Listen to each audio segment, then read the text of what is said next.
The desert wind carried the baby's cries across the barren landscape. Joseph Crow Feather stopped his horse, listening. In 40 years of tracking through these lands, he'd never heard anything like it. Then he saw them, a lone mustang stumbling through the sage brush with precious cargo strapped to its back. A baby, no more than 6 months old, secured in a makeshift carrier. No rider, no explanation, just an infant and an exhausted horse in the middle of nowhere. The mustang's legs trembled as Joseph approached. Blood stained the saddle, fresh tracks led back toward the canyon, but they told a confusing story. What kind of person sends a baby alone into the desert? Before we continue, tell us where you're tuning in from, and if this story touches you, make sure you're subscribed, because tomorrow I've saved something extra special for you. All hell broke loose. Apache warriors and soldiers fired at point-blank range. Joseph dragged the wounded Whitmore behind the podium as bullets splintered wood around them. Miguel led a charge toward the barracks, trying to prevent reinforcements from arriving. The evidence, Tom McCready shouted, scooping up the scattered documents as pandemonium erupted. Judge Whitmore grabbed Joseph's shirt with bloody fingers. "The safe," he gasped. "My office. Everything's there. Combination." He coughed blood. "Sarah's birthday, June 20th. Then the judge's eyes went vacant. Whatever his crimes, he'd died trying to make amends. Joseph looked across the chaos. They were outnumbered and outgunned, but they'd achieved part of their goal. The conspiracy was exposed. Witnesses had heard the truth. "Fall back," Joseph ordered. The Apache warriors retreated with disciplined precision, covering each other, but the cost was terrible. 3 more warriors fell before they reached their horses. As they galloped for the gate, Joseph saw Colonel Webb rallying his troops, screaming orders. But something unexpected happened. Not all soldiers obeyed. Some, perhaps sickened by what they'd heard, held back. A few even turned their weapons on their fellow soldiers. The truth, once spoken, couldn't be unheard. They burst through the fort's gates, riding hard for the mountains. Behind them, the fort erupted in civil war as honest soldiers clashed with Webb's conspirators. But Joseph knew they weren't safe. Webb would send pursuit. They needed to reach the judge's office, secure that final evidence, then vanish into the mountains. The judge's house sat on the respectable side of town, a 2-story testament to ill-gotten wealth. As they approached, Joseph saw movement in the windows. Someone was already there, likely destroying evidence. "Tom, take the back," Joseph ordered. "Miguel, your men cover the street." Joseph kicked in the front door. Inside, Whitlock was frantically feeding papers into the fireplace. The pale-eyed killer spun, reaching for his gun. Joseph's knife was faster.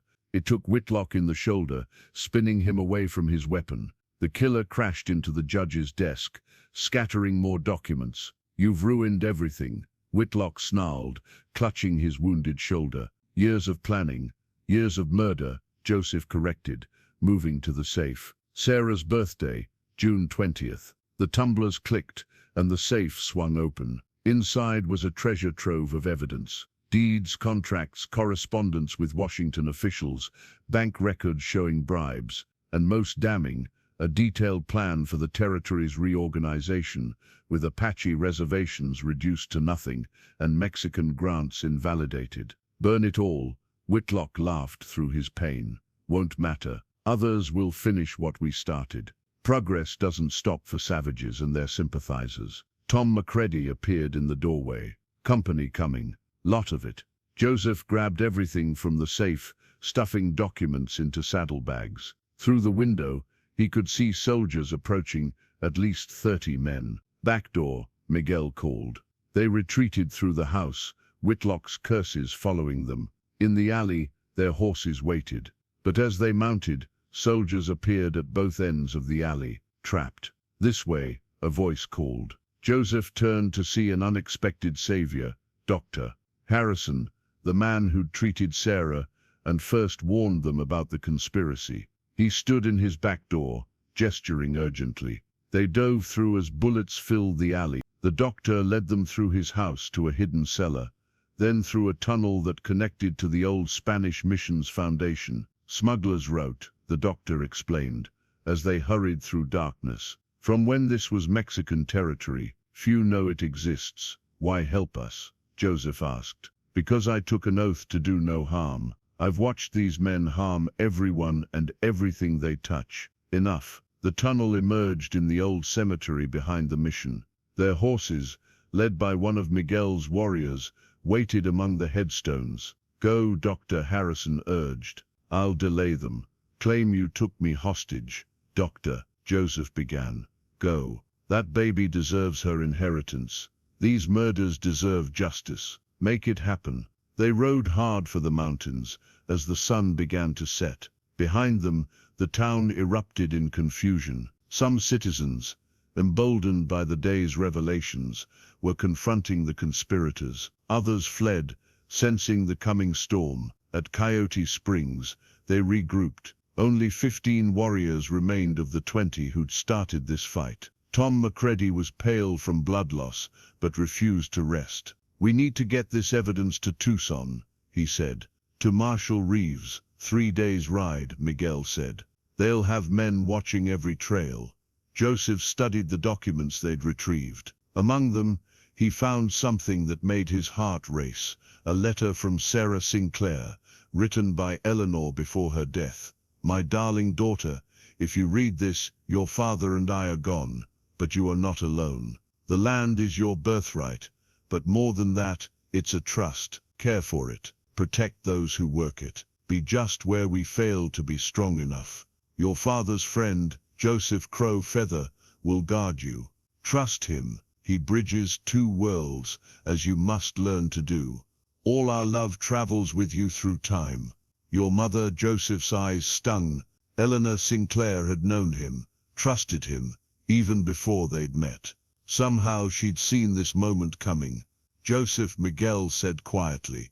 A rider approaches. Through the gathering darkness, a lone figure approached the camp. Joseph's hand went to his weapon, then froze. It was Mary. She rode in covered in trail dust, the Apache war shield still strapped to her saddle. Alone. Where's Sarah? Joseph's voice came out strangled. Mary slid from her horse, exhaustion evident in every movement.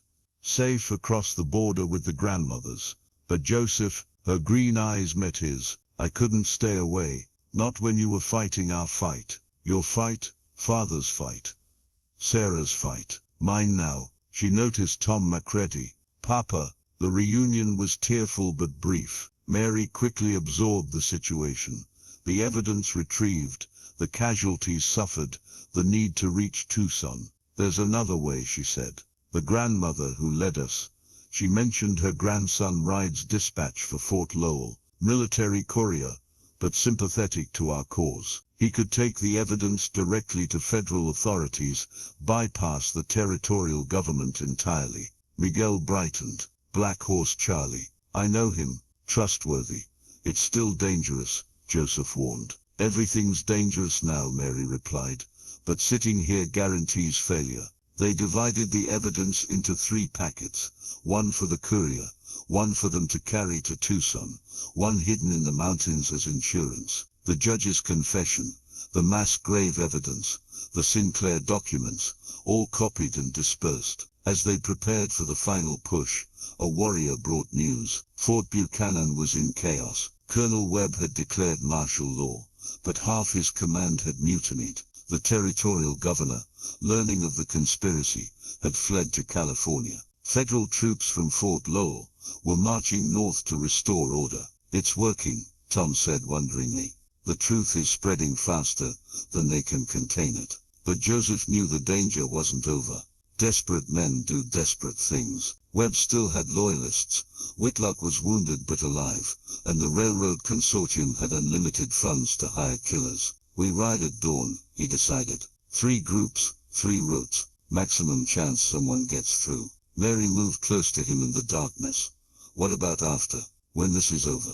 Joseph thought of Sarah, safe across the border, of the land that was her birthright, of the justice still to be won. Then we build something better, he said, for her, for all the children who'll inherit this land, for her, for all the children who'll inherit this land. Mary smiled, the expression visible even in starlight. I'd like to help with that building.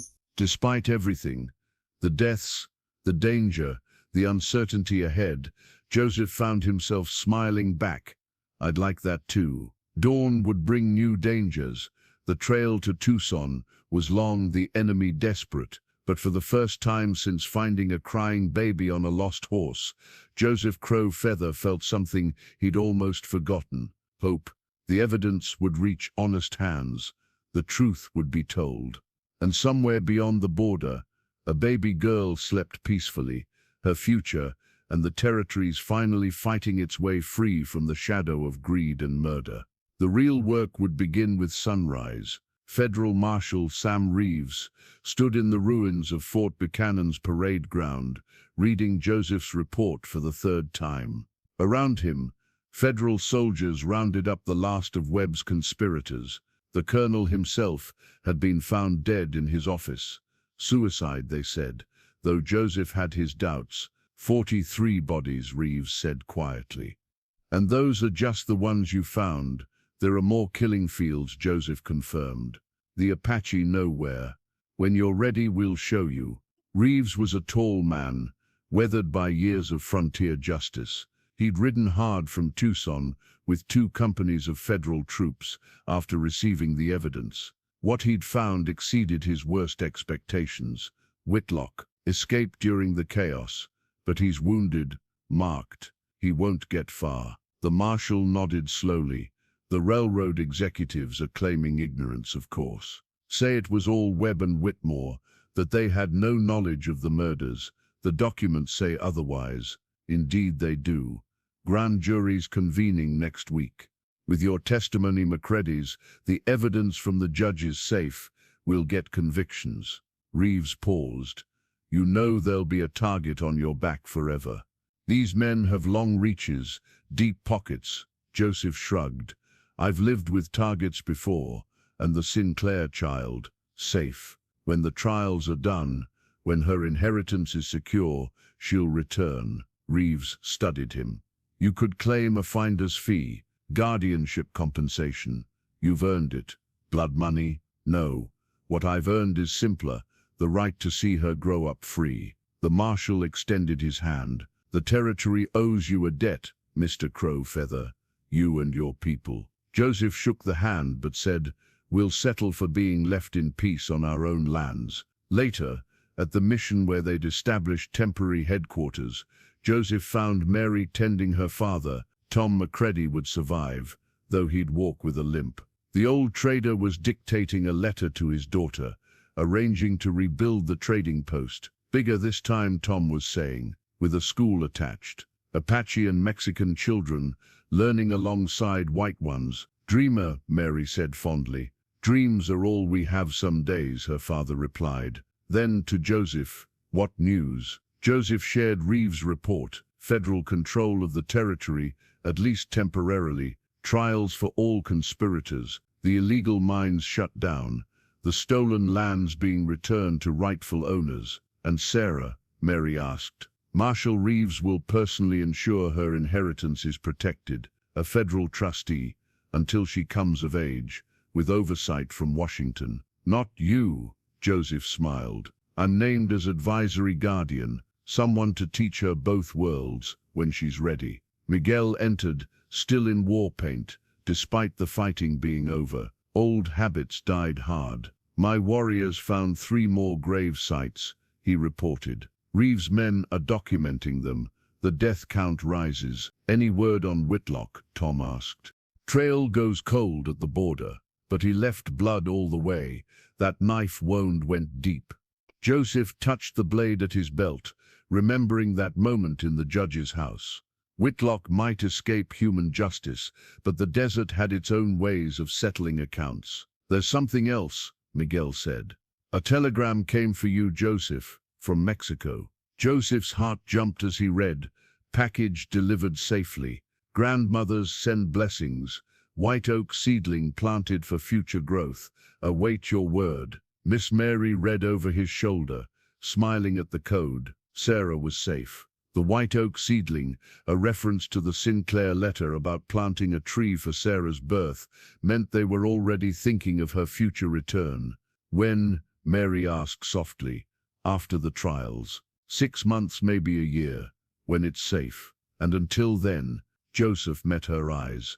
Until then, we rebuild. Your father's right. We need schools, businesses, communities that bridge all peoples. Sarah will inherit more than land. She'll inherit a chance for something better. Over the following weeks, the conspiracy unraveled completely. The trials made headlines across the nation. Railroad executives went to prison.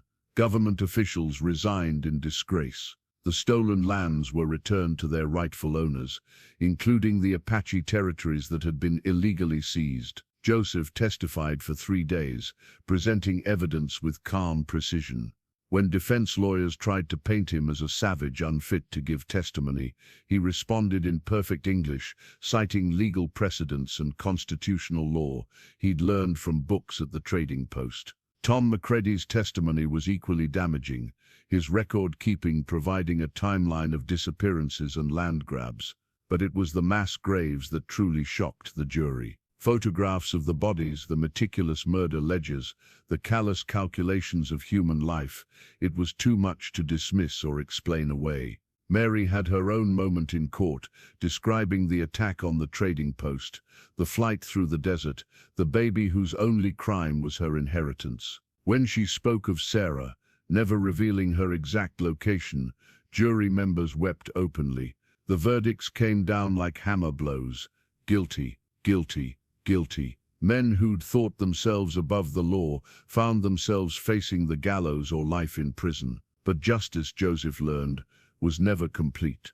Some conspirators fled to Mexico or further. The railroad company, while censured, survived by claiming rogue employees. And Whitlock remained a ghost, neither confirmed dead nor ever found. One evening, as Joseph helped raise the walls of the new trading post, a familiar figure appeared on the horizon. Dr. Harrison, riding with purpose. Marshal Reeves sends word, the doctor said without preamble. The federal trustee has been appointed for the Sinclair estate. Judge Abraham Lincoln Foster from Illinois, honest as they come, Reeves says. And he wants to meet Sarah's guardians. All of them, says decisions need to be made about her education, her future. Joseph exchanged glances with Mary. They'd grown close during the months of trials and rebuilding, but hadn't spoken of the future beyond generalities. There's more, Dr. Harrison continued. The Apache treaty rights have been federally recognized. Your cousin Miguel's band will receive protected status, with you named as federal liaison. Me? Who else? You bridge both worlds, as everyone keeps saying. Might as well make it official. That night, Joseph found Mary at the spot where the old trading post had stood. She was planting a garden where her childhood home had burned. Roses, she said, not looking up, like Margaret Sinclair grew, seemed appropriate. Mary, I know what you're going to say. Sarah needs stability, a real home, proper parents. She finally met his eyes. I'm not going anywhere, Joseph. That little girl saved my life, as much as I saved hers. I'll be here when she comes home. And if home means more than just a place. Mary stood, soil still on her hands. What are you asking? I'm asking what a federal liaison with an advisory guardianship and a rebuilt life might offer a woman who's proven herself braver than any warrior. Is that a proposal, Joseph Crow Feather? It's a question about the future, Sarah's future, ours maybe. Mary stepped close, reaching up to touch his weathered face. Then the answer is yes, to all of it. To building something new from the ashes of the old. To raising a little girl who'll need to know both worlds. To whatever comes next. They were married a month later, in the mission where they'd hidden from soldiers. Apache, Mexican and Anglo faces filled the pews, a community forged in conflict, but looking toward peace. Miguel served as Joseph's witness, while Tom McCready gave his daughter away with tears streaming down his face. Marshal Reeves attended, bringing news that Judge Foster would arrive next month to discuss Sarah's return. He's bringing federal guarantees, Reeves explained. Protection for the child, recognition of her inheritance, and something else, a proposal to make Joseph a territorial deputy marshal. More paperwork, Joseph grumbled, but he was smiling. The ceremony was simple, the celebration after less so. Apache drums mixed with Mexican guitars and frontier fiddles. For one night, the divisions that had torn the territory apart seemed to heal. 3 weeks later, Judge Foster arrived, a small, neat man with kind eyes and an iron will. He reviewed everything, interviewed everyone, and made his determination. The child returns next month, he announced. To her rightful home, her rightful guardians, her rightful inheritance. Mr. and Mrs. Crowfeather, I trust you're prepared. Mary gripped Joseph's hand. We're ready. Good, because this child represents something larger than her inheritance. She's proof that justice can prevail, that different peoples can unite for common cause. Her story will be watched by many. No pressure, Tom McCready joked, but his eyes were serious. The day of Sarah's return dawned clear and bright. Joseph and Mary waited at the new trading post, watching the southern road. The building stood larger than before, with Tom's promised school attached. Children already attended, Apache learning alongside Mexican and Anglo as it should be. Dust on the horizon announced the approaching party. Joseph's heart pounded as he recognized the lead rider, the Apache grandmother who'd led Mary to safety months ago. And there, in a traditional cradle board on her back, was Sarah. The baby had grown, her features more defined, but those were definitely Eleanor Sinclair's eyes looking out at the world with curiosity rather than fear. When the grandmother handed her to Mary, Sarah reached immediately for the red hair she seemed to remember. She called for you, the grandmother said in Apache. In her baby way, the memory of kindness lives in the very young. Mary held Sarah close, tears streaming. Joseph wrapped his arms around both of them, feeling the circle close at last. Welcome home, little one, he whispered. Sarah gurgled happily, small hands reaching for his face. In that moment, Joseph saw the future, this child growing up between worlds, learning from all of them, bridging divides that had seemed permanent. Tom McCready stumped over on his cane, grinning broadly. Well, look at that. Family reunion makes an old man believe in happy endings. Not an ending, Joseph corrected. A beginning. And it was.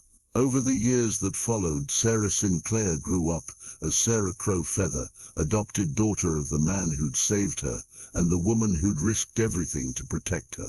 She learned to track from Joseph, to run a business from Tom, to fight for justice from the stories of her birth parents. The territory changed around them, sometimes for better, sometimes worse. The railroad came through, but on terms that respected existing land rights. The Apache retained their territories, with Joseph serving as a voice for peaceful coexistence. The trading post prospered, becoming a center for cultural exchange. Whitlock was never found, though stories persisted for pale-eyed ghost, haunting the borderlands, dying slowly from a wound that wouldn't heal. The other conspirators served their time or met their ends, their grand plans reduced to cautionary tales. And through it all, Sarah grew strong, smart, fearless. She spoke 3 languages, could track like an Apache, negotiate like a trader, and had her mother's fierce sense of justice. When she came of age, she used her inheritance not for personal gain, but to establish schools, hospitals, and fair-wage employers throughout the territory. You saved more than just me that day in the desert, she told Joseph on her 18th birthday. You saved the future we're building. Joseph, gray-haired now but still strong, smiled at the young woman she'd become.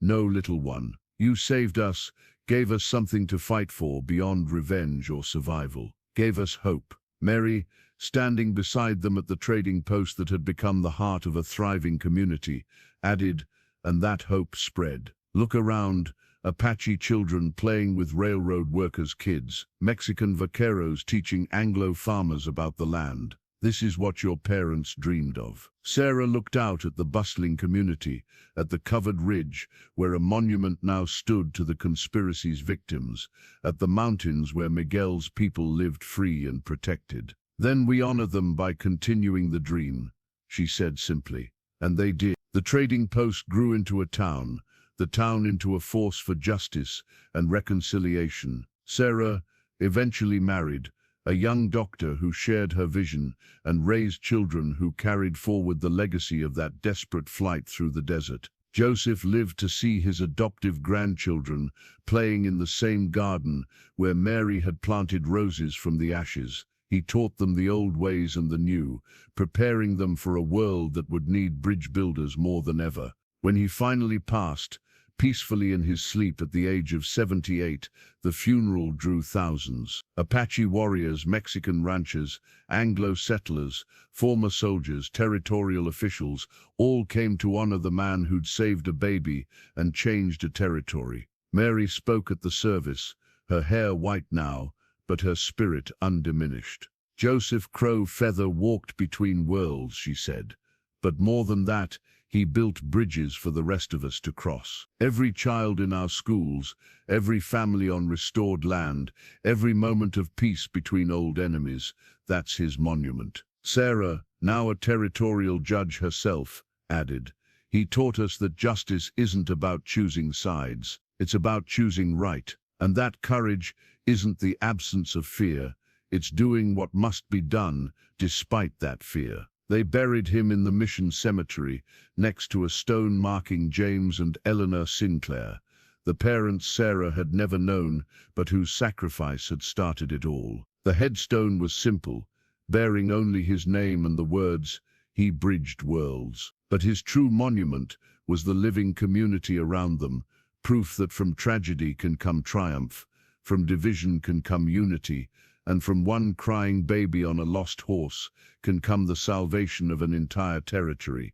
The desert wind still blows through the Apache lands, carrying stories across the sage and stone. And sometimes old-timers say, if you listen carefully, you can hear it whisper of a tracker who found more than he sought, a woman who risked all for a child not her own, and a baby whose tears changed the course of history. The story lives on, as all true stories do, not in books or monuments, but in the choices of each new generation to bridge rather than divide, to protect rather than exploit, to choose justice over easy comfort. And somewhere in the desert, where the old trails cross, the ghost of an Apache tracker smiles and nods, knowing his promise was kept. The child lived, the truth was told, and from the ashes of conspiracy rose a future worth the price paid to build it. The desert remembers, and in remembering, teaches those who will listen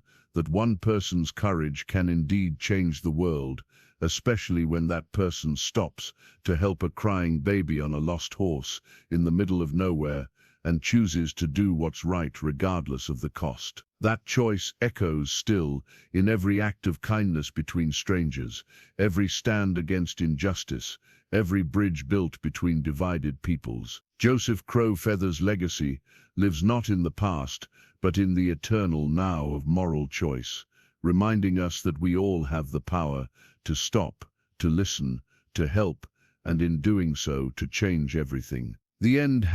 Apache found lost horse with crying baby on its back. What he did next shocked everyone. The desert wind carried the baby's cries across the barren landscape. Joseph Crow Feather stopped his horse, listening. In 40 years of tracking through these lands, he'd never heard anything like it. Then he saw them, a lone mustang stumbling through the sagebrush with precious cargo strapped to its back. A baby, no more than 6 months old, secured in a makeshift carrier. No rider, no explanation. Just an infant and an exhausted horse in the middle of nowhere. The mustang's legs trembled as Joseph approached. Blood stained the saddle. Fresh tracks led back toward the canyon, but they told a confusing story. What kind of person sends a baby alone into the desert? Before we continue, tell us where you're tuning in from, and if this story touches you, make sure you're subscribed, because tomorrow I've saved something extra special for you.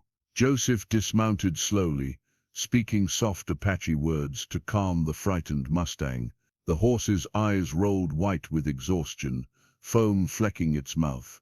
How long had it been wandering? The baby's cries had weakened to whimpers, a dangerous sign in this heat. "Easy, brother," Joseph murmured, approaching with outstretched hands. The mustang stood still, too tired to flee.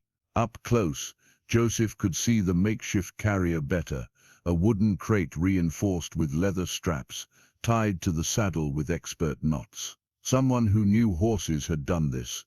Someone desperate enough to send a baby into the desert alone, but caring enough to secure it properly. The blood on the saddle was fresh, maybe 6 hours old.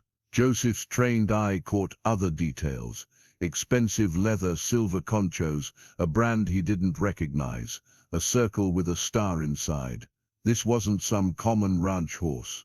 He carefully lifted the baby from the carrier, a girl he realized, as he checked for injuries. No visible wounds, but her lips were cracked from dehydration, her small face flushed with heat.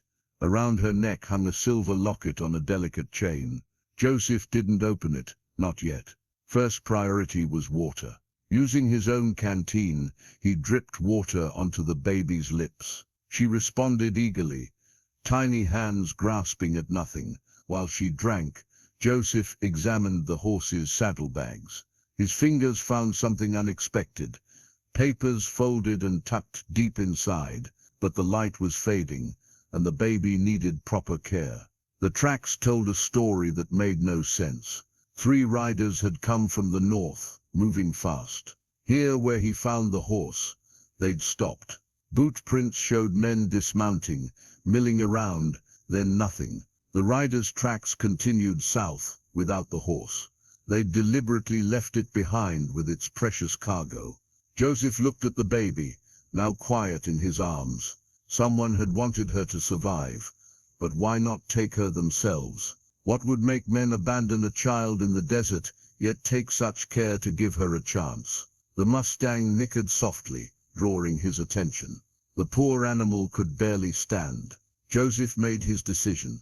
Camp Riley was 8 miles east, but McCready's trading post was only 3 miles south. The post had water, food, and seine. Mary McCready knew about babies. She'd raised 6 younger siblings after her mother died. He fashioned a sling from his blanket, securing the baby against his chest.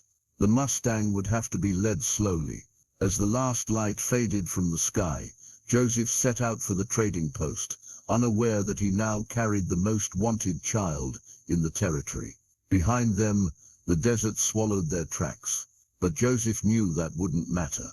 Whatever secret this baby carried, whoever had sent her into the wilderness, they'd come looking. His hand moved instinctively to his rifle. 40 years of living between 2 worlds had taught him to trust his instincts. And his instincts said this was just the beginning. The stars emerged one by one as Joseph led the exhausted mustang through the cooling desert. The baby slept against his chest, her tiny heartbeat, a butterfly wing against his ribs. He found himself thinking of his own daughter, lost to fever 20 winters ago. Perhaps the spirits had sent him here for a reason. In the saddlebag, the papers rustled with each step. Tomorrow, in better light, he'd examine them. Tonight, his only concern was keeping this mysterious child alive. The trading post lights flickered in the distance, promising safety. But Joseph Crow Feather had lived too long to believe in easy promises. Whatever storm this baby had escaped, it would follow her. The blood on the saddle guaranteed that. He walked on, an Apache tracker carrying the future of the frontier against his heart, while behind them the desert kept its secrets, and ahead the night held its breath, waiting. In the saddlebag among the papers, something metallic caught moonlight through a tear in the leather, the edge of what looked like a map, dark stains obscuring parts of its surface. But that discovery would wait for dawn. For now, Joseph walked on, the baby's breathing finally steady and deep, while overhead a hawk circled once before disappearing into the star-filled darkness. Joseph reached into the Mustang's saddlebag, his fingers careful as he extracted the contents. The first thing he found made his blood run cold, a map, hastily folded and stained, with what was definitely blood. The brown spots had soaked through the paper, but he could still make out most of the markings. "Mary," he called softly, not wanting to wake the baby. "Bring a lantern." Mary Macready appeared from the back room, her red hair tied back in a practical braid. At 25, she ran the trading post with her father, though everyone knew she was the real brains of the operation. Her green eyes widened when she saw what Joseph held. "Is that blood?" "Yes." Joseph spread the map on the counter, smoothing the creases carefully. "And look at these markings." The map showed the territory from the Colorado River to the Mogollon Rim, standard enough. But someone had added marks in pencil, X's at specific locations, dates written in a careful hand, and symbols Joseph recognized as claim markers. 7 locations in all, scattered across Apache and Mexican land grants. Mining claims? Mary leaned closer, her knowledge of the territory's business coming in handy. "But half of these are on protected lands." Joseph's finger traced the locations. Each X had a date beside it, going back 6 months. The most recent was yesterday, in Dead Horse Canyon, exactly where the tracks had led from where he'd found the baby. "Illegal mining operations," he said quietly. "Someone's been mapping them." Mary fetched a magnifying glass from behind the counter. Under its lens, more details emerged. Names written in tiny script beside each location. Morrison, Delacroix, Hoffman, Chen. Joseph recognized some small-time prospectors who disappeared over the past year, supposedly headed for California. "Look at this." Mary pointed to the corner of the map. A note in different handwriting. "Package secured. Delivery expected Tuesday. JW Tuesday." That was tomorrow. Joseph examined the baby's carrier more closely now. What had seemed like hasty construction showed signs of careful planning. The wooden crate was actually a modified ammunition box, reinforced at stress points. The leather straps were new, expensive, cut from what might have been saddle leather. Someone had sacrificed good tack to make this carrier. Inside the carrier's lining, his fingers found something else, a lady's handkerchief, embroidered with the initials ES. A faint scent of lavender still clung to it, despite the desert dust. "A woman was involved," Mary said, taking the handkerchief.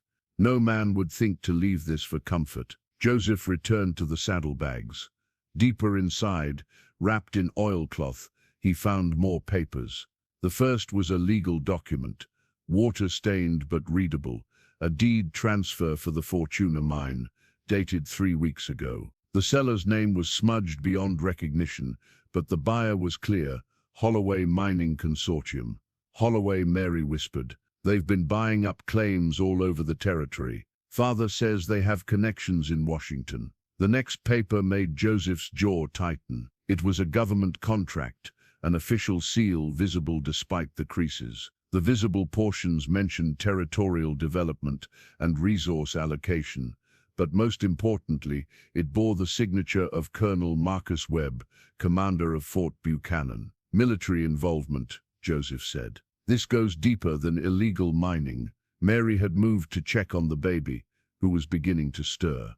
"Joseph, look at this." She held up the silver locket from around the baby's neck. Now in the lamplight, Joseph could see it was no ordinary jewelry. The locket was heavy, expensively made, with an intricate design on its face, a rose entwined with a star. "Should we open it?" Mary asked. Joseph hesitated. Opening it felt like crossing a line, but they needed answers. He nodded. Inside was a photograph of a young couple. The woman was beautiful, with dark hair and kind eyes. The man was handsome, well-dressed, with the bearing of someone used to authority. But it was what was written on the back of the photograph that made Joseph's hands tremble. "Eleanor and James Sinclair, Fortuna Mine. Our darling Sarah's inheritance. Eleanor Sinclair. Eleanor Sinclair. E.S., the initials on the handkerchief." "Sinclair," Mary breathed. "James Sinclair owns..." owned the biggest private land grant in the territory. He died 2 weeks ago in what the papers called a riding accident, and his wife died in childbirth, they said. But Joseph, she looked at the baby. If this is their daughter, then she inherits everything. Joseph finished. The land, the mines, the water rights, everything Holloway Mining Consortium would need to control the territory. The Mustang outside whinnied nervously. Joseph moved to the window, peering into the darkness. Nothing moved, but his instincts prickled. They'd been examining the evidence for an hour. If riders were pursuing the horse, they'd be getting close. "We need to move," he said. "Take the baby to the back room. I'll hide the horse." But Mary was still studying the map. "Joseph, wait, look at this mark here." She pointed to a location circled in red, unlike the X's marking the other sites. Beside it was written, "Primary shaft. JW personal interest." The location was familiar. Skeleton Ridge, an area considered too unstable for mining. Why would anyone mark it as a primary site? Before Joseph could respond, the Mustang's whinny became a scream of alarm. Through the window, he saw torches approaching from the north. At least 4 riders, moving fast. "Take the baby," he ordered Mary. "Use the root cellar. Don't come out until I call for you." Mary scooped up the infant and the papers, disappearing through the back door. Joseph grabbed his rifle and moved to the front entrance. The riders were close enough now that he could hear their horses' hooves on the hard-packed earth. He stepped onto the porch, rifle held casually, but ready. The riders reined up at the edge of the lamplight, 4 men hard-faced and travel-worn. Their leader, a thin man with pale eyes, smiled without warmth. "Evening, Apache. We're looking for a horse. Mustang carrying some cargo that belongs to us." "Lots of Mustangs in the desert," Joseph replied evenly. The thin man's smile widened. "This one's special. Has a brand circle with a star. Seen anything like that?" Joseph met his gaze steadily. "Can't say I have." One of the other riders spoke up. "His horse is lathered, boss. He's been riding hard." The leader nodded slowly. "Interesting. You know, Apache, there's a reward for our missing property. Substantial reward. Enough to make a man comfortable for life. Or dead," Joseph said quietly. "Depending on what property you're discussing." The temperature seemed to drop despite the warm night. The leader's hand moved slightly toward his gun. "Now that's an unfriendly thing to say. We're just trying to recover what was stolen from us. A package, very valuable to certain parties. No concern of yours, what's in it." "Everything that happens in this desert concerns me," Joseph replied. "It's my job to know who comes and goes." "Your job?" The leader laughed. "Last I heard, the Apache weren't wearing badges these days. Don't need a badge to recognize trouble." The standoff stretched taut. Joseph counted weapons.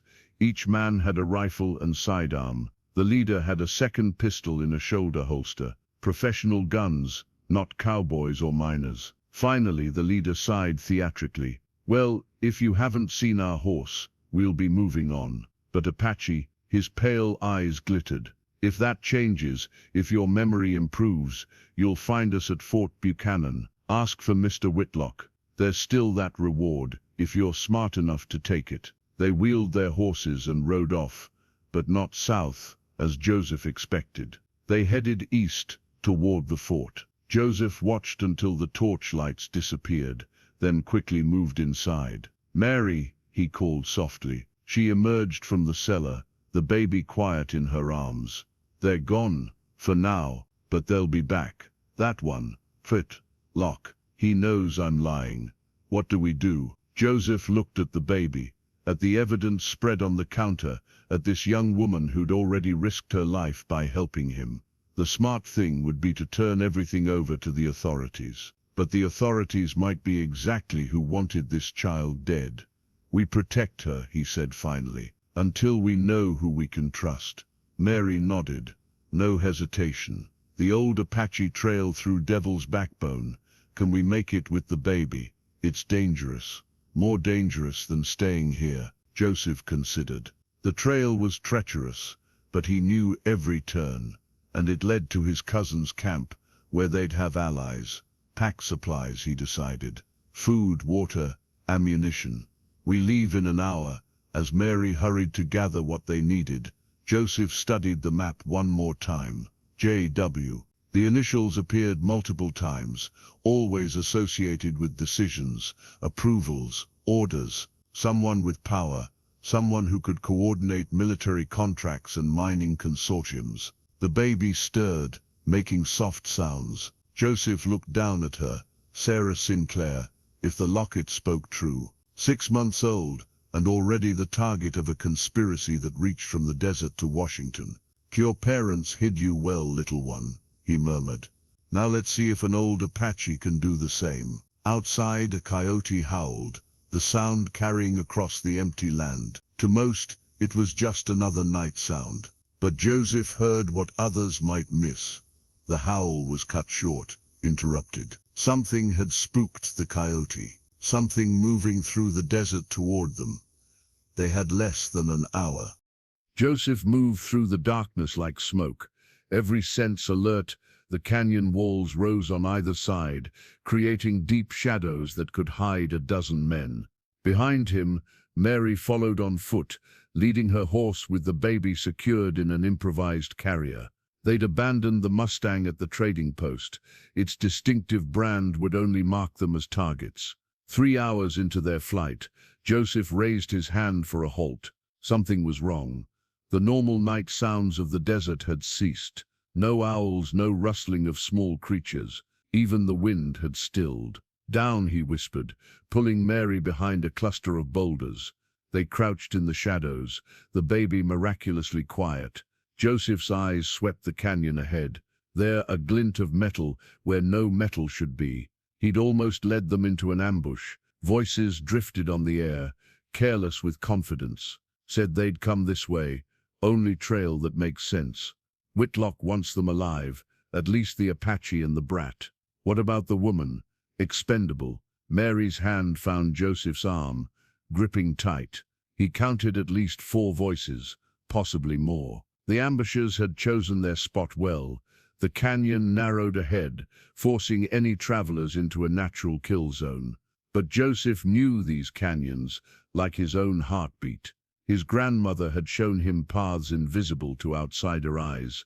He touched Mary's shoulder, pointed up the canyon wall. Her eyes widened, but she nodded. They backtracked silently, finding the hidden cleft he remembered.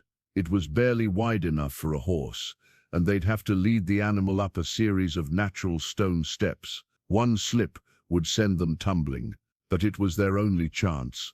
The climb took an agonizing hour. Every knocked pebble sounded like thunder to Joseph's ears. The baby fussed once, and Mary quickly produced the lavender handkerchief, letting the infant suck on a corner. The familiar scent seemed to calm her. Finally, they emerged on the rim above the ambush. In the pre-dawn light, Joseph could see the trap clearly, 6 men positioned to catch anyone coming through the canyon. But something else caught his eye. Fresh tracks leading away from the ambush site, heading toward an area he'd avoided for 20 years, the old Apache burial grounds. Why there? Mary whispered, following his gaze. Joseph's jaw tightened. Because no Apache will follow. It's forbidden ground. They skirted the ambush, staying on the rim until they were well past.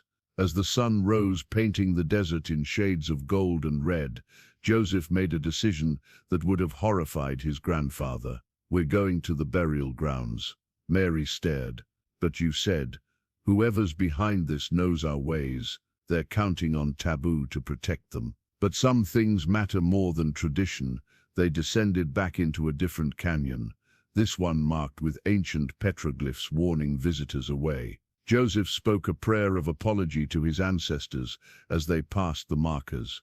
The path wound through increasingly rough terrain until they came upon something that shouldn't exist. A camp, modern, well supplied with military precision in its layout, but it was hastily abandoned, fires still smoldering, gear scattered. Joseph examined the tracks, maybe 2 hours old. They left in a hurry, Mary observed. Joseph nodded, but his attention was on what they'd left behind. A leather journal lay near one of the fire pits, as if dropped in haste. He picked it up, flipping through pages of neat handwriting.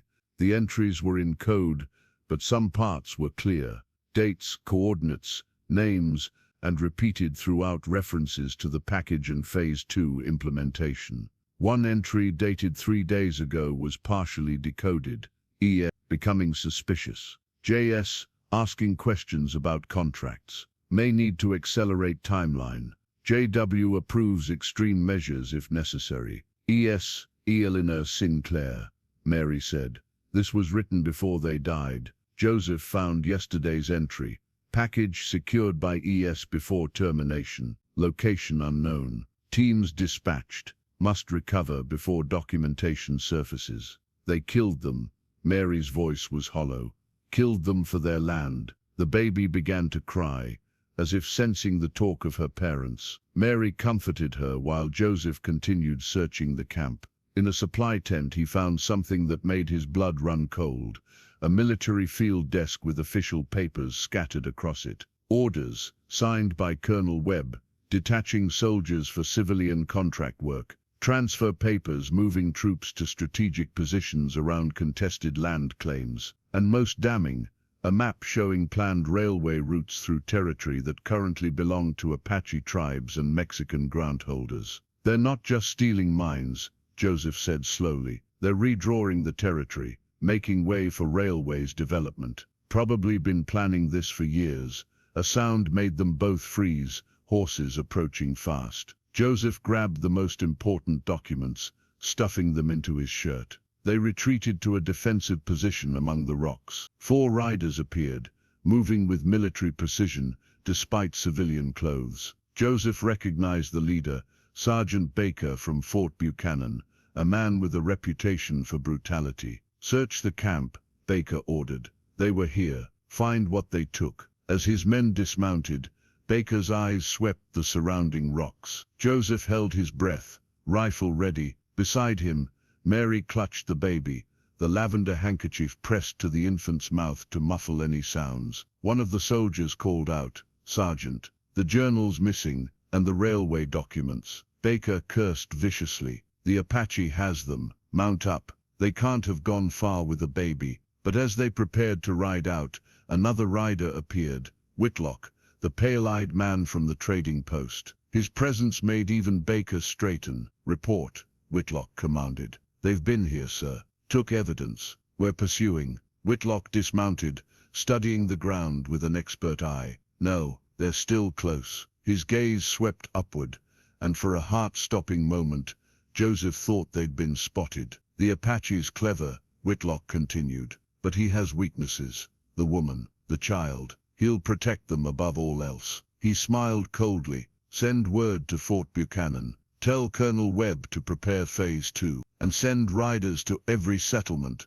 $5,000 bounty on the Apache, dead or alive. The woman and child are to be taken unharmed." "Sir," Baker ventured, "won't that raise questions? A bounty that high? Questions from whom, Sergeant? We control the fort, the telegraph lines, soon the courts. Let them ask questions. By the time anyone with authority cares, we'll own this territory legally." He mounted his horse. "Find them. The child is the key to everything. Without her, the Sinclair holdings remain in limbo. With her," he smiled, "with her, properly managed, we legitimize everything." They rode out in different directions, a coordinated search pattern. Joseph waited until the dust settled, then led Mary deeper into the sacred grounds. They needed allies, and there was only one place left to find them. His cousin Miguel's band, the last free Apache in the territory, hidden in the mountains, where even the army feared to go. It would take 2 days of hard travel,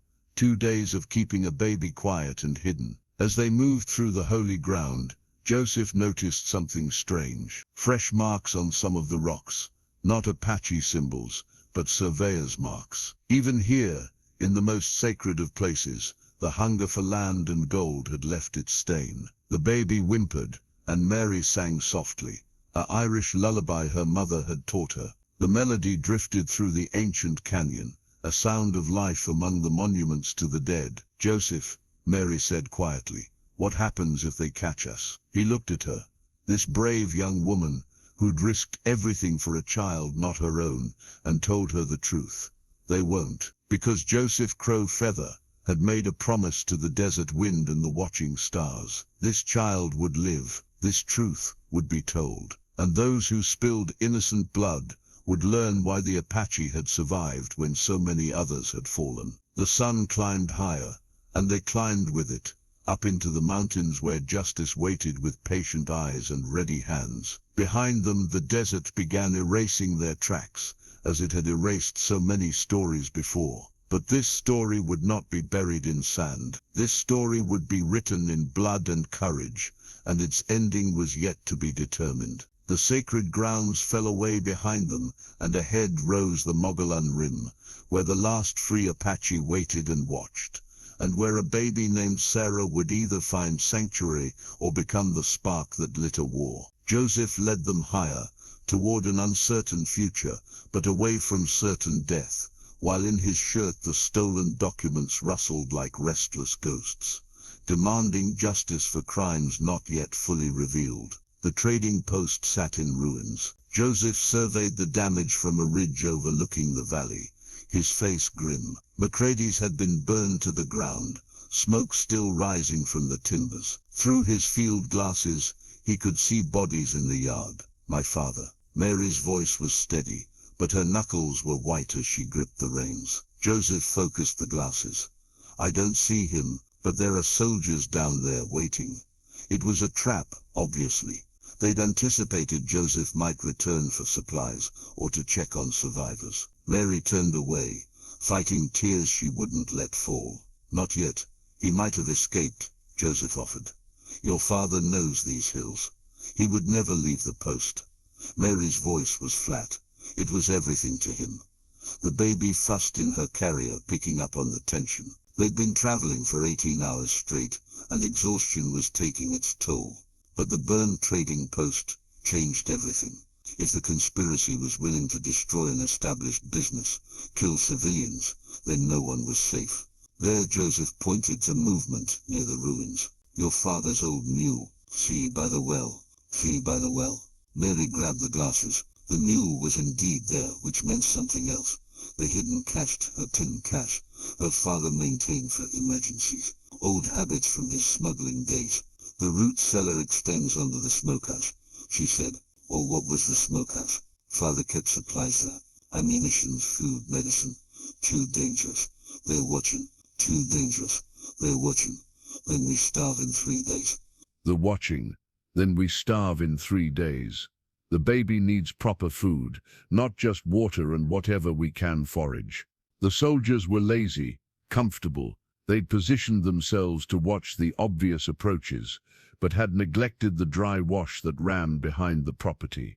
Tonight, he decided, new moon, I'll go alone. Like hell you will. He turned to argue, but Mary's green eyes blazed with determination. That's my home burning down there, my father's life's work. I know every board, every hiding place. You need me. Before he could respond, she pulled out the journal they'd taken from the abandoned camp. Besides, I've been working on this code. I think I've cracked parts of it. We need time to study it properly, and we need those supplies. She was right again. Joseph found himself admiring her courage, even as he worried about the risk. Mary McCready was proving to be far more than the simple shopkeeper's daughter she appeared. They found shelter in a shallow cave, really just an overhang of rock that provided shade and concealment. While Mary tended the baby, Sarah, they'd started calling her, Joseph kept watch. The soldiers at the trading post maintained their positions, unaware they were being observed. As the sun set, Mary showed him what she'd discovered in the journal. Look, it's a simple substitution cipher, but with a twist. Every third letter is shifted based on the date. Once you know the pattern, she'd decoded several entries. Joseph read with growing anger. May 15th, Sinclair refuses all offers. JW authorizes alternative persuasion. May 22nd, Railroad Surveyor's report confirms route requires Sinclair Holdings. No alternatives viable. June 3rd, ES pregnant. Complication useful for pressure. June 20th. Sinclair investigating our operations at Fortuna. Must accelerate. July 2nd. Final offer made. JW impatient. Preparations for Phase 2 authorized. July 8th. Termination approved. Make it appear accidental. Secure all documents first. Joseph's hands shook with rage. They'd planned the murders for months, treating human lives like entries in a ledger. Mary continued decoding, while Joseph prepared for the night's raid. He stripped down to essentials: knife, pistol, rope. Speed and silence would be his allies. Joseph, Mary called softly. I found it. JW. Judge Josiah Whitmore. He's mentioned by full name in an earlier entry. The territorial judge. The pieces clicked together. A judge would have access to land records, could authorize transfers, validate claims. With the military commander in his pocket and a mining consortium's money behind him, Judge Whitmore could reshape the entire territory. There's more, Mary said. References to a grand assemblies next week at Fort Buchanan. Representatives from the railroad, military brass, government officials. They're planning to formalize everything, make it legal. Not if we get this evidence to the right people first. What right people? The judge is corrupt, the fort commander is involved, and they're killing everyone who opposes them. Joseph thought of his cousin Miguel, of the Apache bands hidden in the mountains, of the Mexican ranchers being slowly pushed off their grants, of the small miners disappearing one by one. Then we make our own justice, he said. Night fell like a blessing. Joseph and Mary crept down to the burned trading post, leaving Sarah hidden in the cave, a desperate choice, but necessary. They moved like shadows through the familiar terrain. The soldiers were exactly where Joseph expected, playing cards by firelight, rifles leaning against nearby rocks. Amateurs. He and Mary slipped past them through the dry wash, reaching the ruins without incident. The smokehouse was destroyed, but Mary knew exactly where to dig. The root cellar's hidden entrance was intact, covered by debris. They cleared it silently and dropped down into darkness. Mary struck a match, revealing her father's emergency cache: ammunition, preserved food, medical supplies, even a strongbox with gold coins. But most importantly, letters. Father was keeping records, she whispered. Everyone who went missing, every suspicious land transfer. He knew something was happening. They packed quickly, efficiently. Joseph found something else: a cavalry rifle, military issue, with dried blood on the stock. Evidence of the soldiers' involvement in the murders. A sound from above froze them. Footsteps on the burned timbers. Thought I heard something. A soldier's voice drifted down. Joseph drew his knife, moving to the entrance. But Mary grabbed his arm, pointing to another section of the cellar, a second exit, concealed behind stacked crates. They slipped out, just as lantern light flooded their former position. The escape route led to the old well, and from there to the shelter of rocks. But as they climbed from the well, a figure stepped from the shadows. Mary, old Tom McCready stood there, rifle in hand, clothes singed and face haggard. Mary flew into her father's arms. Thought you were dead, he whispered. Saw the smoke, came back to nothing but soldiers and ashes. Father, we don't have time. They're after us. We have Sarah Sinclair, the baby. The whole thing is a conspiracy to... I know. Tom's face was grim. Been piecing it together for months. That's why they burned the post. Found my letters to the federal marshal in Tucson. Did any get through? Joseph asked. One maybe. Sent it with a drummer 2 weeks ago. But Tucson's a long way, and I don't know if Marshal Reeves is clean. Shouts erupted from the trading post. Their escape had been discovered. Go, Tom said, pushing his rifle into Mary's hands. I'll lead them south, buy you time. Father, no. Listen, girl. That baby is the key to stopping this. They can't win if she survives to inherit. You keep her safe. Joseph, you get them to the mountains. Find the free Apache. Tell them Tom McCready says the war isn't over. He hugged Mary fiercely, then melted into the darkness. Moments later, they heard his voice shouting from the south, drawing the soldiers away. Joseph and Mary ran for the cave, hearts pounding. They had what they came for, supplies, evidence, hope. But the cost kept rising. The trading post, possibly Tom MacCready, how many others? They reached the cave to find Sarah awake but quiet,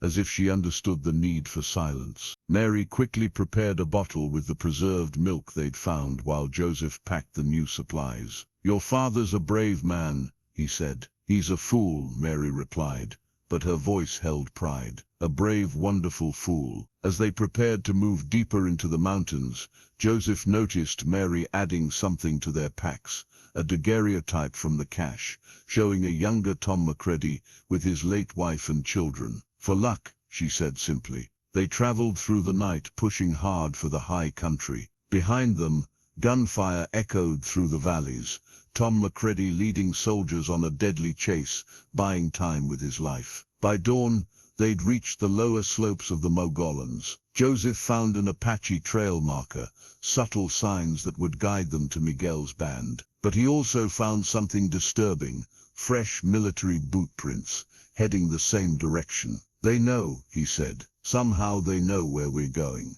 Mary shifted Sarah to her other arm. The baby had been remarkably good, as if sensing the gravity of their situation. "Then we'd better get there first." They climbed higher, the air thinning, the terrain becoming increasingly treacherous. Joseph's mind raced. How did the soldiers know about Miguel's camp? Who had betrayed the last free Apache? The answer came with the crack of a rifle shot. Rock exploded near Joseph's head. He shoved Mary behind a boulder as more shots followed. "Apache," a voice called out.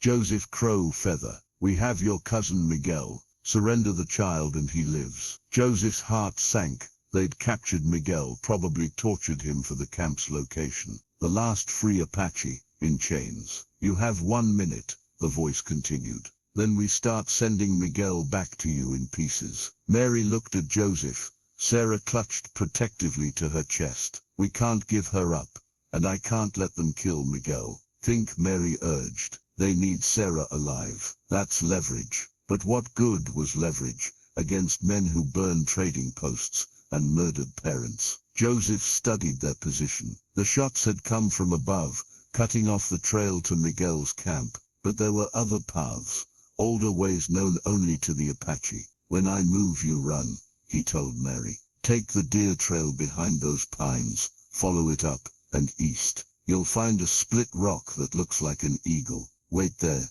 Joseph, no arguments. Miguel is my blood, but this child is the future. Go." He burst from cover, drawing fire as Mary ran. Bullets whined past, as he zigzagged between rocks, making himself a target. He caught a glimpse of the shooters, 6 men in military uniforms, positioned on the ridge. A bullet creased his ribs, spinning him behind a fallen log. He fired back, his shots careful, conserving ammunition. One soldier cried out and fell. "Time's up, Apache," the voice called. A scream echoed across the mountains. Miguel's voice, in agony. Joseph's hands clenched on his rifle. But then he heard something else. A bird call, perfectly mimicked. A signal of Apache warriors. A bird call, perfectly mimicked. The signal of Apache warriors. The mountains erupted in warfare. Arrows flew from concealed positions, finding gaps in military uniforms. Joseph realized the truth. Miguel's captured. Miguel's captured. Miguel's captured. Miguel's captured. Miguel's captured. Apache warriors materialized from the landscape like jaguars. The soldiers, so confident moments before, found themselves surrounded and outmaneuvered. They captured the girls. They captured the girls. They captured the girls. They captured the. The captured Miguel appeared among his warriors, very much free and very much armed. "Cousin," Miguel called out in Apache, "you brought guests to our gathering." The battle was brief, but decisive. The soldiers, trained for conventional warfare, were no match for Apache, who knew every rock and shadow of their homeland. Within minutes, it was over. 3 soldiers lay dead, 3 more wounded and captured. Joseph found Mary at the Eagle Rock, Sarah sleeping peacefully despite the gunfire. "It was a trap," he explained. "Miguel set a trap." Miguel himself appeared, a lean man in his 40s with eyes that had seen too much. "Joseph, it's been too long." His gaze fell on the baby. "This is the child they seek. Sarah Sinclair, the key to their conspiracy." Miguel nodded slowly, We know. We've been watching, learning. Come, there's much to discuss. They were led to the hidden camp, a masterfully concealed settlement in a box canyon. Perhaps 50 Apache lived here. Men, women, children, the last free band in the territory. In Miguel's wiki-up, they shared what they knew. The journal, the documents, the murders, the conspiracy reaching to the highest levels of territorial government. Miguel listened, then produced his own intelligence. We've been tracking the illegal mines, 7 operations as your map showed. But there's an 8th, unmarked, at Skeleton Ridge. The journal mentioned it, Mary said. JW's personal interest. More than that, Miguel said. It's where they take the bodies. The miners who disappear, the ranchers who won't sell, mass graves hidden in the old shafts. Joseph felt sick. Evidence of all their murders. Evidence that could hang a judge, Miguel agreed. If we could get federal authorities to look. The marshal in Tucson, Mary began, is 3 days away if he's even honest. Miguel shook his head. No, we need another way. The Grand Assembly you mentioned, that's our opportunity. How? Miguel smiled, the expression of a warrior who sees victory in apparent defeat. They'll gather to celebrate their conquest. Military, railroad men, government officials, all in one place, all guilty. You're talking about war, Joseph said. I'm talking about justice. They burned the trading post, killed innocents, tried to murder a baby. The war has already begun. The question is whether we fight it smart. Over the next hours, they developed a plan. It was audacious, dangerous, possibly suicidal, but it offered something precious, a chance to expose the entire conspiracy in front of witnesses who couldn't be silenced. Mary would take Sarah to safety with Apache women who knew hidden paths to Mexico. Joseph and Miguel would lead a strike force to Skeleton Ridge, document the mass graves, then use that evidence at the Grand Assembly. And Judge Whitmore, Mary asked. We'll learn what justice means to the Apache, Miguel said quietly. As they prepared, a warrior brought disturbing news. Tom McCretty had been captured, badly wounded but alive. He was being held at Fort Buchanan, scheduled for hanging as a renegade sympathizer. Mary's face went pale, but her voice stayed steady. Then we save him too. The fort is heavily guarded, Miguel began.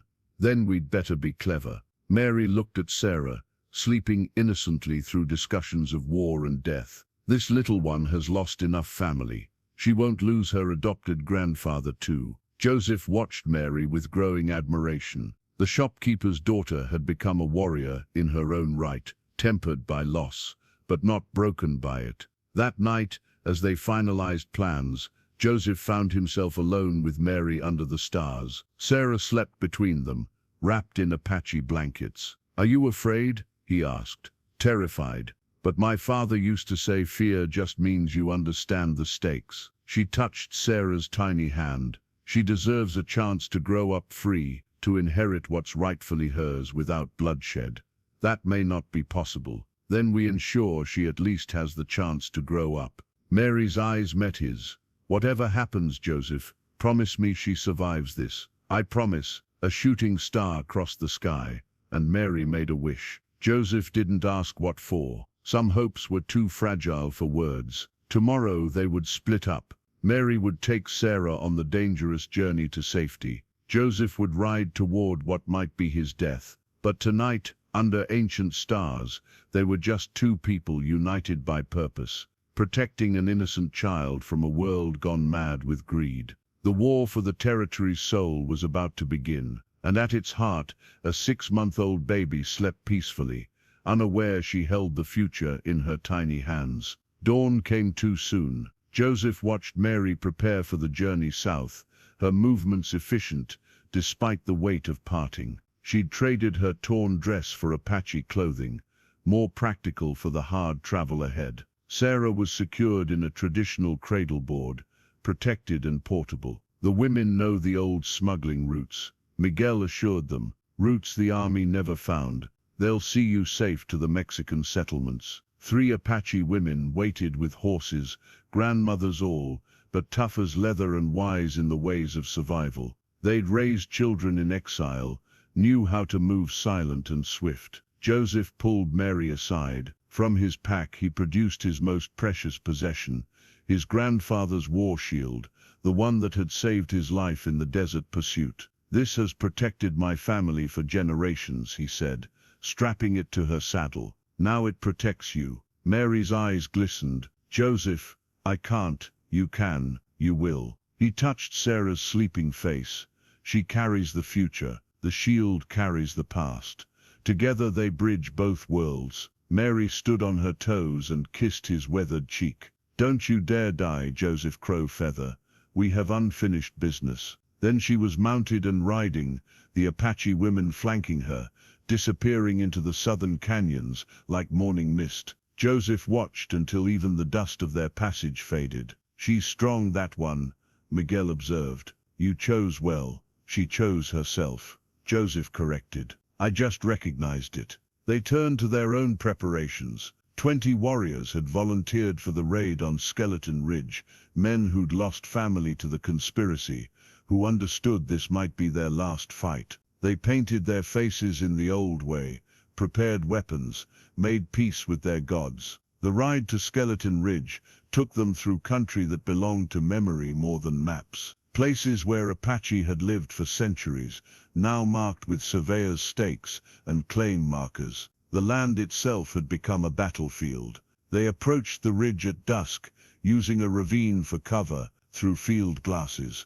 Joseph studied the mining operation. It looked abandoned, no workers, equipment rusting, but fresh wagon tracks told a different story. This place was still very much in use. Gourds, Miguel pointed out. 4, maybe 5, hidden but sloppy. Joseph spotted them too. Not soldiers, hired guns probably. Men who killed for coin and asked no questions. They waited for full dark, then struck like their name, swift, silent, deadly. The gods never knew what hit them. One moment they were playing cards by lamplight, the next they were face down in the dirt, Apache knives ensuring their silence. Joseph led the way into the main shaft. The smell hit them first. Decay, death, corruption. They lit torches and descended into hell. The bodies were stacked like cordwood in side chambers, dozens of them in various states of decomposition. Joseph fought down bile as he recognized faces, miners who'd left for California, ranchers who'd sold out and moved on. "Document everything," he ordered, though the words came out harsh with controlled rage. They worked quickly, sketching the scene, collecting identification from the bodies, gathering evidence. In one chamber, they found records, neat ledgers listing names, dates, termination fees, paid, Judge Whitmore's signature on every page. "Joseph," one warrior called, "you need to see this." In the deepest chamber, they found the freshest bodies, among them James and Eleanor Sinclair. They'd been shot, but their bodies were treated with more care than the others, laid out properly, her hand in his. "Even murderers have conscience, it seems," Miguel said bitterly. Joseph knelt beside the couple. They looked peaceful, despite their violent end. In James's pocket, he found a letter, sealed and addressed to Federal Marshal Tucson. The seal was unbroken. They killed him before he could send it. Joseph realized. He opened it carefully. James Sinclair's final words, written hours before his death. "To whom it may concern, I write this knowing my life is forfeit. Judge Josiah Whitmore, Colonel Marcus Webb, and the Holloway Mining Consortium have conspired to steal the territorial lands through murder and fraud. My wife and I will not survive the night, but our daughter Sarah must. I have documented their crimes. The illegal mines, the murdered claim holders, the falsified deeds. This evidence is hidden at our ranch, beneath the stone marking our daughter's birth tree, a white oak, planted the day she was born. If you read this, I am dead, but justice need not die with me. Save my daughter. Expose these crimes. Let the truth be known. James Sinclair." Joseph pocketed the letter. Another piece of evidence, Another voice from the grave demanding justice. They emerged from the mine as thunder rumbled overhead. A storm was building, fitting weather for what was to come. As they prepared to leave, Miguel pointed to the horizon. Riders, many of them, dust clouds showed an approaching force, too large to be routine. Joseph realized with a chill what it meant. They know we're here. It's a trap. No, Miguel corrected, studying the approach pattern. They're not surrounding us. They're escorting something. Through the field glasses, Joseph saw the truth. A prison wagon, heavily guarded, and in it, visible through the bars, Tom McCready. They're bringing him here, Joseph breathed, to add him to the graves. Miguel's face hardened to the graves. Miguel's face hardened. Then we take him back. It was madness. 20 Apache against what looked like 40 soldiers. But Miguel was already deploying his warriors, using the terrain they knew so well. Joseph found himself assigned to the most dangerous position, directly in the convoy's path. He stood in the middle of the trail as they approached, hands visible, but near his weapon. The convoy ground to a halt, soldiers raising rifles. That's far enough, Apache, the sergeant called out. Joseph recognized him. Baker, from the sacred grounds. State your business. I've come for Tom McCready, Joseph said simply. Baker laughed. Have you now? And what makes you think? His words cut off as arrows spurs from the guards around the prison wagon. The girls' warriors struck from both sides, using the rocks for cover. The orderly convoy became a chaos of campfire and war cries. The orderly convoy became reaching the prison wagon. Tom McCready sat shackled inside, bloodied but alert. Knew you'd come, the old man grinned through split lips. Mary safe, with the baby, hidden. Joseph shot the lock off. Can you write? Can I breathe? Sam answered barely, but enough. They freed him. Enough. The soldiers had superior numbers and weapons, but the Apache had surprise and knowledge of the terrain. Still, warriors were falling, good men dying for justice. Then Joseph saw him. Judge Whitmore himself arrived to oversee the execution. The judge sat in a fancy carriage, protected by personal guards, watching the battle with cold satisfaction. Miguel, Joseph called, pointing. His cousin saw and understood. With a handful of warriors they charged the carriage. The guards fired, cutting down 2 Apache, but the rest broke through. Joseph reached the carriage first, yanking open the door. Judge Whitmore cowered inside, all authority stripped away to reveal the coward beneath. Please, the judge stammered. I have money, you have blood, Joseph corrected, dragging him out. And now you'll answer for it. The battle was turning. More soldiers were arriving, reinforcements from the fort. Miguel called the retreat. Warriors melting back into the rocks, taking their wounded. But they had what they came for, evidence from the mine, Tom McCready alive, and Judge Whitmore as their prisoner. Fall back to Coyote Springs, Miguel ordered. We'll make our stand there. As they rode hard through the gathering storm, Judge Whitmore bounced ignominiously across a horse's back. Joseph felt the weight of approaching destiny. The grand assembly was tomorrow. They had evidence, testimony, and the architect of the conspiracy himself. But would it be enough? And at what cost? Thunder crashed overhead as the first drops of rain began to fall. Behind them, the mass grave at Skeleton Ridge waited to tell its tale. Ahead, the final confrontation loomed. And somewhere to the south, a baby girl named Sarah rode towards safety, carrying in her veins the blood of the murdered and the hope of the living. The storm broke in earnest as they reached Coyote Springs, rain washing the blood from their clothes, but not from their memories. They'd lost 5 warriors at Skeleton Ridge, good men who'd never see their children grow. Joseph secured Judge Whitmore in a guarded wickiup, while Miguel tended to the wounded. Tom McCready, despite his injuries, insisted on helping prepare their evidence. We need to move fast, Tom warned. Once they realize the judge is missing, they'll tear the territory apart looking for him. Joseph studied their captive. Whitmore had regained some composure, his politician's mask sliding back into place. You're making a grave mistake, the judge said. Release me now and I might show mercy, like the mercy you showed the Sinclairs, Joseph asked quietly. Whitmore's eye twitched.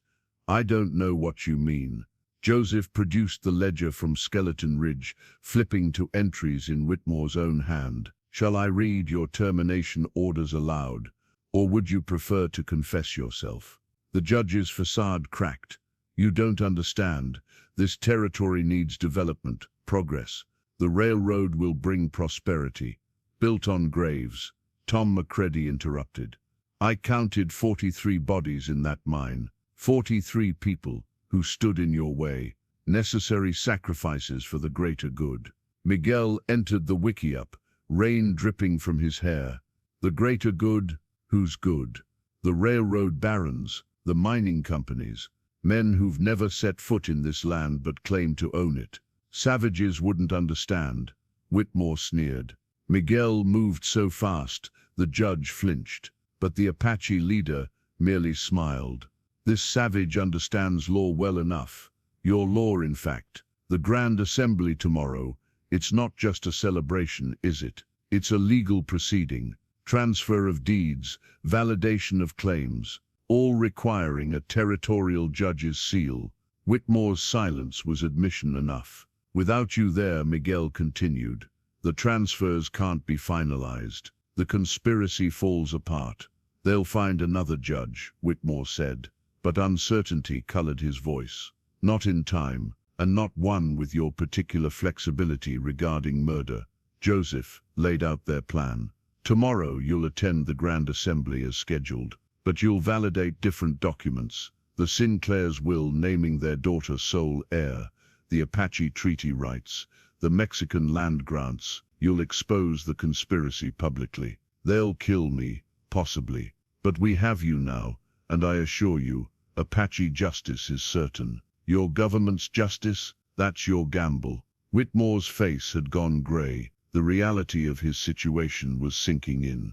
Through the night, they prepared. Tom McCready, despite his injuries, wrote out a full testimony. The evidence from Skeleton Ridge was organized, catalogued. The judge, under guard, was made to write his own confession. Names, dates, amounts paid, murders ordered, insurance, Miguel called it. In case he finds his courage tomorrow. Dawn broke clear, the storm having washed the air clean. Joseph prepared for what might be his last ride. The Grand Assembly would be held at Fort Buchanan, in the heart of enemy territory. They'd be outnumbered 50-1. It's suicide, Tom McCready said bluntly. Let me go instead. I'm already a dead man walking. No, Joseph said. This needs an Apache face. They've tried to erase us, pretend we don't exist. Tomorrow they'll see we're still here. Miguel had selected 10 warriors for the mission, men who understood they might not return. They'd approach openly, using Whitmore's authority to gain entry. Once inside, they'd have minutes to present their evidence before the soldiers reacted. And Sarah? Tom asked. Any word? Nothing. Which means they're safe. Joseph hoped it was true. Mary and the baby should be across the Mexican border by now, beyond the conspiracy's reach. They rode out at noon, Judge Whitmore seated prominently on his horse, flanked by Apache warriors in full regalia. It was a calculated insult, the territory's highest legal authority under native guard. The fort appeared ahead, flags flying, the parade ground prepared for celebration. Joseph could see the assembly platform, decorated with bunting. Railroad executives, military officers, government officials, all gathered to divide the spoils of their conquest. Guards at the gate started forward, then recognized Whitmore. Confusion flickered across their faces. Judge One ventured. We heard you were delayed, Whitmore said, his voice steadier than Joseph expected. These men are my escort. We have business with the assembly. The guards hesitated. Apache warriors as official escort was unprecedented, but Whitmore was the judge, and his word carried weight.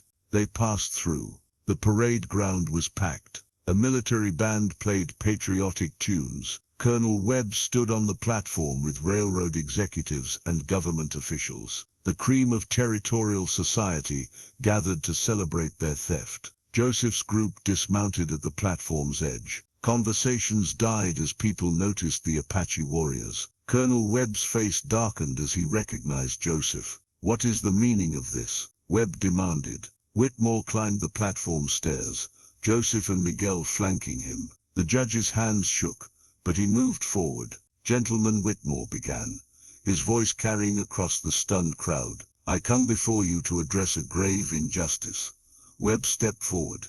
"Judge Whitmore, perhaps we should discuss this privately." "No," Whitmore's voice cracked like a whip.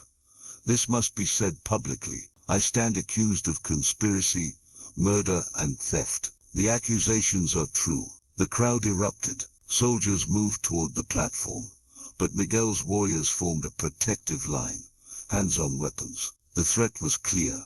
Blood would spill if they interfered. Joseph stepped forward, producing the evidence. 43 bodies lie in unmarked graves at Skeleton Ridge. Men and women, murdered for their land, their claims, their refusal to sell. He held up the ledger. "Here are the orders, signed by Judge Whitmore. Here are the payments, authorized by Colonel Webb." Here are the payments, authorized by Colonel Webb. Here are the victims' names, including James and Eleanor Sinclair, murdered to steal their daughter's inheritance. "Lies," Webb shouted. "Arrest these men." But Whitmore wasn't finished. Perhaps facing death had given him a twisted courage, or perhaps he simply wanted to drag his co-conspirators down with him. Colonel Webb speaks of lies. The judge laughed bitterly. "Tell them about the railroad bribes, Colonel. Tell them about the military convoys protecting illegal mines. Tell them about soldiers murdering civilians on your orders." Webb pulled his pistol, but Tom McCready was faster. The old trader's rifle barked, and Webb's gun flew from his hand. "Nobody moves," Tom announced, covering the crowd. "We're here for justice, not bloodshed. But test us, and that changes." Joseph continued presenting evidence. The photographs from the mass grave, the stolen documents, James Sinclair's final letter, each piece building an undeniable case. "The Sinclair baby survives," Joseph announced. "Sarah Sinclair, rightful heir to the largest private holding in the territory, hidden and protected until justice can be done." A railroad executive tried to slip away. An Apache arrow thudded into the post beside his head, stopping him cold. "You'll all face federal charges," Joseph continued. "Murder, conspiracy, fraud. The evidence goes to Tucson today, to Federal Marshal Reeves. The territorial government is finished. It might have worked." The crowd was swaying, some officials already calculating how to distance themselves from the conspiracy. But Joseph had underestimated one factor: desperation. A shot rang out. Judge Whitmore staggered, blood spreading across his shirt. From a window overlooking the parade ground, Whitlock, the pale-eyed killer from the trading post, worked the lever of his rifle for a second shot. All hell broke loose.